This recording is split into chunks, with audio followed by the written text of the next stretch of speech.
विकास सिंह जी जुड़ गए हैं। विकास सिंह जी के सिंह साहब जो सुशांत सिंह राजपूत जी के पिताजी हैं, उनके वकील हैं। विकास सिंह जी, आपका बहुत बहुत शुक्रिया, आप न्यूज नेशन से जुड़े। हम लगातार इस सवाल को उठा रहे हैं। मैं सबसे पहले आपको जानना चाहता हूं, ऐसी क्या नई जानकारियां मिली जो रिया चक्रवर्ती के खिलाफ पिताजी ने नामजद एफआईआर की है? और क्या रिया चक्रवर्ती कह रही है कि सुप्रीम कोर्ट से यह मामला मुंबई ट्रांसफर हो, पटना पुलिस जांच नहीं करती? क्या इसका कोई लोकस स्टैंडी होगा सुप्रीम कोर्ट में?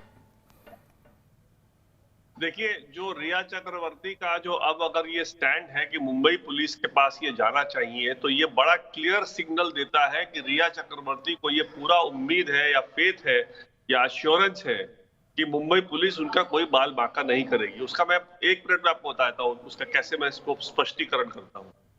अभी तक रिया कह रही थी कि ये मामला सीबीआई में जाना चाहिए और मुंबई पुलिस कह रही थी कि नहीं, ये मामला सीबीआई में नहीं जाना चाहिए। हम मुंबई के मंत्री भी कह रहे थे, महाराष्ट्र के मंत्री भी कह रहे थे कि नहीं नहीं, हमारे पुलिस सक्षम है। तो एक तरह का ये फिक्स्ड गेम जो होता है ना, वो चल रहा था कि आप सीबीआई मानो, हम बोलेंगे नहीं कोई जरूरत नहीं है, हम आपके खिलाफ कुछ काम नहीं करेंगे, बस ये मामला सीधे रफा दफा कर देंगे। अब जब पटना में एफआईआर हो गया है तो रिया चक्रवर्ती ने अपना स्टैंड क्यों बदल दिया? अब वो मुंबई के पास क्यों जाना चाह रही हैं? बड़ा सवाल उठाया सर। अब वो सीबीआई की जांच क्यों नहीं मांग रही हैं? अगर उनको जाना ही था सुप्रीम कोर्ट में, तो सुप्रीम कोर्ट में जाके बोले कि सीबीआई की जांच हो। और मुंबई पुलिस पे उनको भरोसा नहीं है, पटना पुलिस को नहीं करना चाहिए, सीबीआई करे। अब सडनली ये स्टैंड चेंज कैसे कर गया? इससे क्लियर साबित है कि कहीं ना कहीं उनको एश्योरेंस है, कहीं ना कहीं उनको एक विश्वास है, या कहीं ना कहीं उनको दिलासा दी गई है मुंबई पुलिस से कि आपका मामला जो है हम सामने नहीं लाएंगे और इस मामले को पूरे बॉलीवुड के खिलाफ लेके चलेंगे, सारे लोगों को इन्वेस्टिगेट करेंगे। चौरसिया जी, आपको मैं बताऊं, जो क्रिमिनल लॉ सिस्टम हमारे कंट्री का है, उसमें इन्वेस्टिगेशन स्टार्ट होता है एफआईआर के बाद।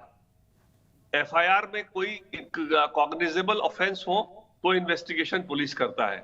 आज अगर मान लीजिए नेपोटिज्म था फिल्म इंडस्ट्री में, जिसकी सो कॉल्ड इन्वेस्टिगेशन पुलिस कर रही है, तो मेरे को आज मुंबई पुलिस बताया कि उसका कॉग्निजेबल ऑफेंस क्या है जिसका इन्वेस्टिगेशन वो कर रही है।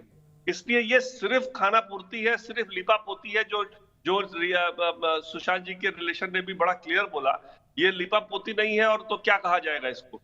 अगर आप सिर्फ यही करना चाह रहे हैं कि पूरे बॉलीवुड को बुला बुला के 4-4 घंटे बिठा करके खाली क्वेश्चनिंग करके आप लौटा दे रहे हैं और केस कहीं आगे बढ़ ही नहीं रहा है, तो इसको हम क्या मान के चले? ये क्रिमिनल इन्वेस्टिगेशन हो रहा है कि या मुंबई पुलिस कोई फिल्म इंडस्ट्री का कोई गार्जियन बन के फिल्म इंडस्ट्री में क्या क्या जो नेपोटिज्म हो रहा है उसकी बात जांच कर रहा है? ठीक है सर, मैं एक चीज आपसे सीधे जानना चाहता हूं। रिया चक्रवर्ती का नाम आ रहा है। रिया चक्रवर्ती बॉलीवुड के एक बड़े कैंप से जुड़ी हुई है, जिसके मेंटोर, और उन्होंने बयान दिया महेश भट्ट साहब ने पुलिस को कि वो मेरी शिष्या की तरह है, मेरी बेटी की तरह है, मुझे गॉडफादर मानती है। और उन्होंने कहा है कि सुशांत से उन्होंने कोई पर्सनल बात नहीं की थी। क्या रिया चक्रवर्ती को कुछ पावरफुल लोग बचा रहे हैं? देखिए, सीधी बात है, जरूर बचा रहे होंगे और इसमें कोई दो राय नहीं है, तभी इस तरह से इन्वेस्टिगेशन को डिरेल किया जा रहा है।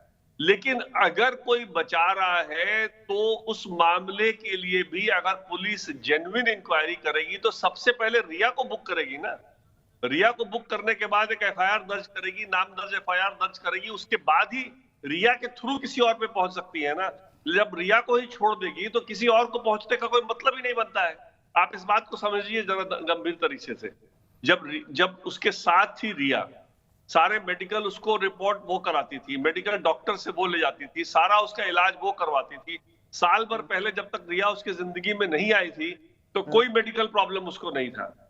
उसके बाद जब वो सडनली 8 जून को उसके घर से छोड़ के गई है, तो ना किसी परिवार वाले को कहा है कि भाई ये मेडिकल काम चल रहा है, इसका आप आगे इलाज चलाओ, ये इसकी दवाइयां चलती हैं, इसको देखो दवाई खाए टाइम से। सारा मेडिकल फाइल लेकर के घर से छोड़ के चली गई, ना किसी घर के लोग को बताया। बहन को जब उसने बुलाया, बहुत घबरा करके बहन को बुलाया, बहन भी बेचारी 4 दिन रही। 4 दिन तक उसने अपने भाई को बहुत समझाया जो मुंबई में रहती थी, लेकिन उसकी बेटी, छोटी बेटी थी, स्कूल गोइंग, तो उसको वापस जाना पड़ा। 12 तक वो रही है, 14 को उसने सुसाइड कर लिया है। तो और उस दौरान में 8 के बाद रिया ने फोन ब्लॉक कर दिया सुशांत का। सुशांत बेचारा बार बार कॉन्टैक्ट करना चाह रहा है, जो एक और उसको घबराहट किस बात की थी? घबराहट इस बात की थी क्योंकि रिया धमकी देती थी कि मैं सारा तुम्हारा खुलासा कर दूंगी,